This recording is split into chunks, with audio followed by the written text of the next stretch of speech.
السلام علیکم جناب، کیسے ہو آپ سب؟ آئی ہوپ سو گائز آپ سبھی کے سبھی بہت ہی زیادہ بڑھیا ہوں گے اور ہونے بھی چاہیے. سو ڈاکٹر اسرار احمد کی ایک تقریر ہم لے کے آئے ہیں اور ویڈیو کا ٹائٹل ہے کہ مقدر میں جو لکھا ہوگا وہ ضرور ملے گا. ہاں، ہم سبھی پریشان ہوتے رہتے ہیں کہ چیزیں ہمارے پاس نہیں ہیں، یہ نہیں، ہمیں یہ ملے گا نہیں ملے گا. یہ بات تو بھائی ہر کوئی کہتا ہے اور فیکٹ بھی ہے کہ آپ کے مقدر میں جو چیزیں لکھی ہوگی وہ آپ کو ملے گی. بٹ ہاں ڈیفینیٹلی اس کے لیے ایفرٹ یا محنت کرنی ہی پڑے گی. اب بیٹھے بیٹھے کچھ نہیں ملے گا بھائی، محنت کرنی پڑے گی. وہ ذریعہ ہوتا ہے ایک ہمارے پاس چیز آنے کے لیے. اب ہم بیٹھیں گے تو بھائی وہ اوپر والا بھی ہمیں کچھ نہیں دے گا کہ ہم نکمے ہیں. محنت کریں گے تو obvious سی بات ہے چیزیں ہمیں ملیں گی. سو اس کو ہم پلے کرتے ہیں، دیکھتے ہیں ان کی تقدیر کی کیا کہا ہے اس نے. مسئلہ ہے تقدیر میں انہوں نے ڈاکٹر اسرار احمد جی نے. سو اس کو کرتے ہیں پلے.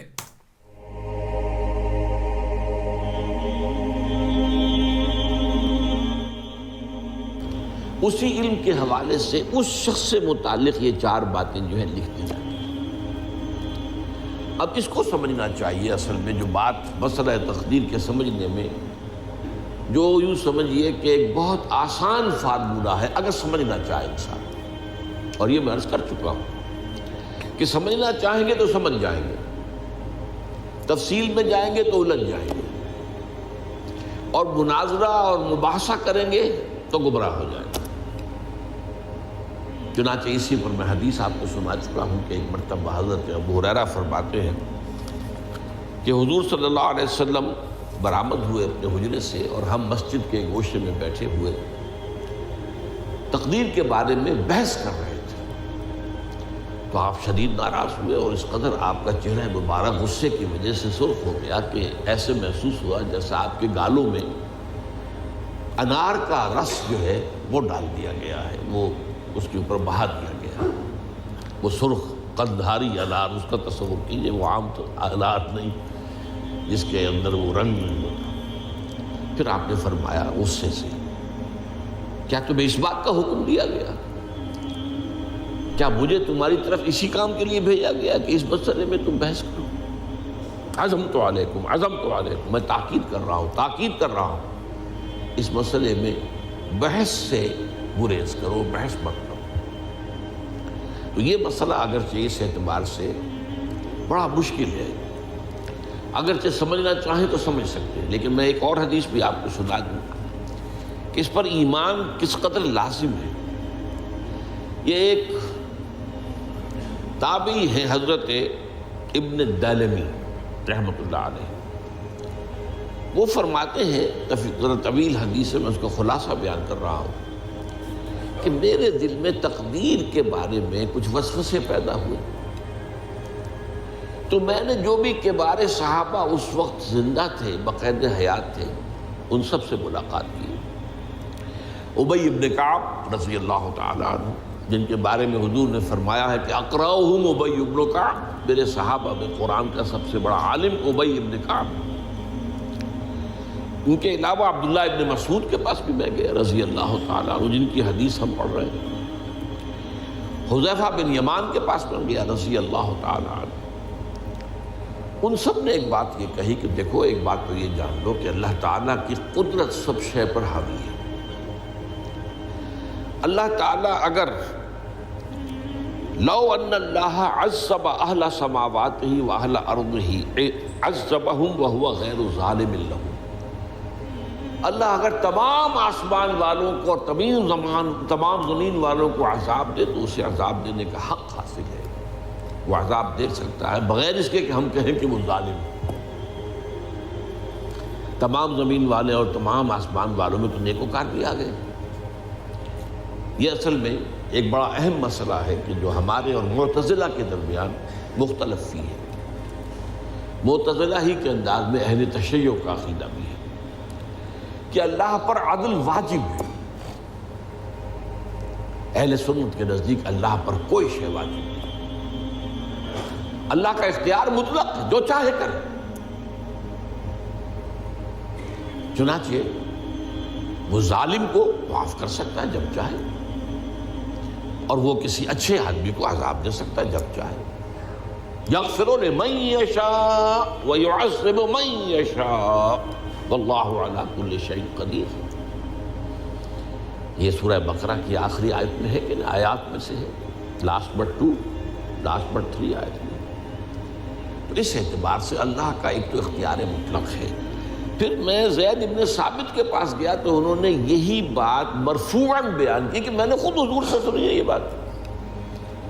باقی 3 صحابہ کے بارے میں تو وہ کہتے ہیں کہ انہوں نے گویا کہ اپنی رائے کا اظہار کیا، اور اگر اللہ تعالیٰ چاہے لو رحمہم، تمام آسمان والوں اور تمام زمین والوں کو بخش دے اور رحم کرے، لکانت رحمتہ خیرا لہم من اعمالہم، تو اس کی رحمت جو ہے وہ یقیناً لوگوں کے اعمال سے بہت بالا ہے، بلند و برتر ہے، تو جو چاہے کرے۔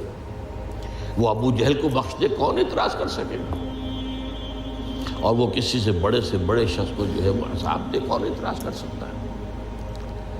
اس اعتبار سے پھر انہوں نے فرمایا وَلَوْ أَنفَقْتَ مِثْلَ أُحَدٍ ذَهَبًا، اور دیکھو ابن الدیلمی جان لو، اگر تم احد کے پہاڑ کے برابر سونا اللہ کی راہ میں خرچ کرو گے، فی سبیل اللہ، ما قبل اللہ منک حتی یؤمن بالقدر، اللہ تعالیٰ اسے تم سے قبول نہیں کرے گا جب تک کہ تم تقدیر پر ایمان نہیں رکھو۔ اور اس کے بعد فرمایا اعلم، جان لو، انما اصابک لم یکن لیخطئک، جو چیز تم پر واقع ہوتی ہے، کوئی تکلیف آتی ہے، کوئی حادثہ پیش آتا ہے، وہ تم سے ٹلنے والا تھا ہی نہیں۔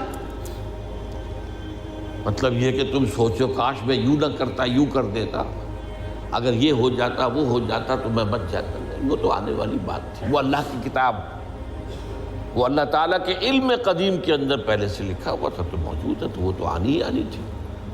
وَأَنَّمَا أَخْطَأَكَ لَمْ يَكُنْ لِيُصِيبَكَ، اور جو چیز کہ تم سے چھوٹ گئی، جاتی رہی، تمہارے ہاتھ سے نکل گئی، ممکن ہی نہیں تھا کہ وہ تمہیں ملتی، وہ اللہ تعالیٰ کا مجھے علم قدیم ہے، اس کے اندر پہلے سے طے ہے۔ وَلَوْ مِتَّ عَلَىٰ غَيْرِ هَٰذَا لَدَخَلْتَ النَّارَ، اگر دیکھو تم غور سے سن لو، اگر اس عقیدے کے سوا کسی اور پر تمہاری موت واقع ہوئی تو جہنم میں داخل ہو جاؤ۔ تو یہ اس ایمان بالقدر کی اہمیت کا معاملہ۔ اب اس کے لیے جو میں کہہ رہا تھا کہ ایک فارمولہ جو سمجھ میں آ سکتا ہے وہ یہ ہے، انگریزی کی جو اصطلاحات کے حوالے سے پہلے میں واضح کروں گا، وہ ذرا زیادہ واضح ہے۔ ایک ہے پری نالج، کسی چیز کا علم پہلے سے ہونا، ایک ہے پری ڈیسٹینیشن، کسی شے کا پہلے سے طے پا جانا۔ ان دونوں میں گڑبڑ کا نہیں کرنا چاہیے۔ اللہ کا علم قدیم اس کے جبر کو مستلزم نہیں ہے، اس کا علم ہے یہ کہ تم یہ کرو گے، اس کا مطلب یہ نہیں ہے کہ تم اس کے جبر کے تحت کر رہے ہو۔ اس کی ایک سادہ سی مثال میں دیا کرتا ہوں، پھر میں عرض کروں گا، سمجھنا چاہیں تو یہ فارمولہ بہت کافی ہوتا ہے۔ آپ کسی بچے کے سامنے کوئی کھلونا ڈال دیں، آپ کو تقریباً یقین ہے وہ متوجہ ہوگا، اسے اٹھائے گا۔ ہو سکتا ہے بچہ کسی اور دھن میں ہو اس وقت، ادھر اس کی توجہ کسی اور کو نہ اٹھائے۔ اگر وہ اٹھا لیتا ہے تو آپ کے مجبور کرنے سے تو اس نے نہیں اٹھایا، اس نے تو اٹھایا ہے اپنے انسٹنکٹ کے تحت کہہ لیں، اپنے ارادے کے تحت کہہ لیں، آپ مجبور کیا آپ نے کی۔ لیکن اللہ تعالیٰ کا جو اندازہ ہوتا ہے، وہ اندازہ قدر کے معنی اندازہ بھی ہے، میں بیان کر چکا ہوں آپ کو۔ اس کا جو علم قدیم ہے وہ غلط ثابت نہیں ہو سکتا۔ ظاہر بات ہے کہ پھر تو اعلیٰ کل شیء علیم وہ ہے ہی، اس کا علم قدیم جو ہے اس میں کوئی خطا نہیں ہو سکتی۔ یہ ہے در حقیقت پری نالج اور پری ڈیسٹینیشن، دونوں کے اندر فرق کر لیا جائے، یہ جبر نہیں ہے۔ ہاں اللہ تعالیٰ کا علم ہے، اس علم کے مطابق چیز جو ہے وہ لکھتی گئی ہے، وہ تو ہو کر رہی ہے، ہوتی تو ہے، لیکن اس کے سو گائز یہ تھی ویڈیو کی مقدر میں جو لکھا ہے وہ آپ کو ضرور ملے گا۔ تو انہوں نے اس کا سیدھا اور سیدھا کنیکشن جو ہے انسان کے اعمال سے، انسان کے بیہیویئر سے ہی بتایا ہے کہ اگر تو آپ کا بیہیویئر اچھا ہوگا تب تو آپ کو سب کچھ صحیح ملے گا، لیکن اگر آپ کا بیہیویئر لوگوں کے پرتی بہت برا ہوگا تو آپ کو پھر